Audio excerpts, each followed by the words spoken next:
গত শুক্রবার খুব সম্ভবত আমার সামনে একটা পোস্ট এলো যে জুবিন গার্গ আর নেই। মানে বিশ্বাস করো বন্ধুরা, এত কষ্ট পেয়েছি, এত কষ্ট, ভীষণ খারাপ লেগেছে।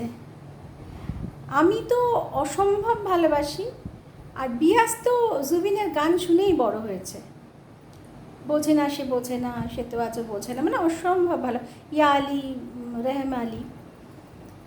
তো সেটাই ভাবছিলাম যে একটা মানুষ কিভাবে চলে গেল, কিভাবে, মানে সে কি নিজেকে ভালোবাসতো না? একটা অত মানে কি বলবো, মানে জুবিন, আসাম মানে জুবিন, হুম, অসমিয়া মানে অহমিয়াদের, অহমিয়ারা তো মানে সত্যি বলার ভাষা নেই যে অত লোক, ফুল টোটাল আসাম বন্ধ হয়ে গিয়েছিল। এবং আজকে শুনলাম যে ওই ডেটে নাকি প্রত্যেক বছরই হলিডে থাকবে আসামে জুবিনের নামে। আর আমরা আপামর কলকাতাবাসী, আমরা কি বলবো, ও তো নিজেকে বলতো আমি অর্ধেক বাঙালি। তো এই কটা দিন না পুরো আমি জুবিনের মধ্যেই বেঁচেছি, আমি আর বিয়াস। সারাক্ষণ ওর গান শুনেছি, ওর সমস্ত রিলস দেখেছি। ভীষণ প্রচণ্ড মন খারাপ। আমি জানি তোমরা যারা জুবিনকে ভালোবাসো সবারই মন খারাপ।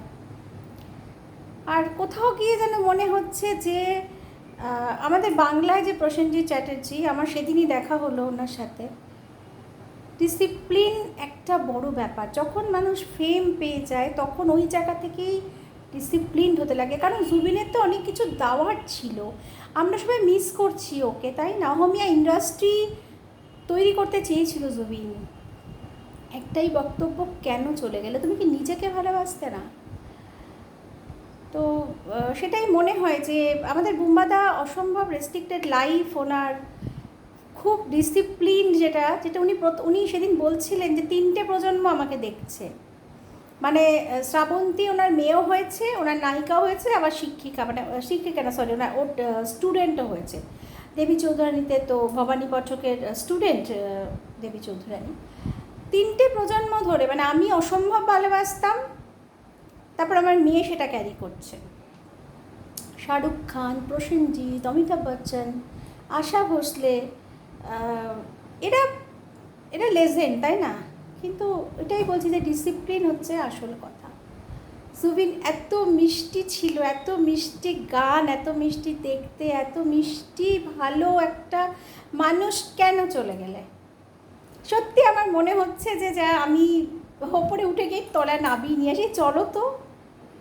খুব কষ্ট হচ্ছিল, মানে জানি না যদি হাতটা বলে কিছু থাকে, জুবিন আবার চলে আসুক আমাদের মধ্যে। অনেক কিছু দাওয়ার ছিল তোমার, আমরা তো অপেক্ষা করে আছি। তুমি কেন চলে গেলে? খুব মন খারাপ, শুধু আমার নয়, আমাদের সবার মন খারাপ, তাই না বলো?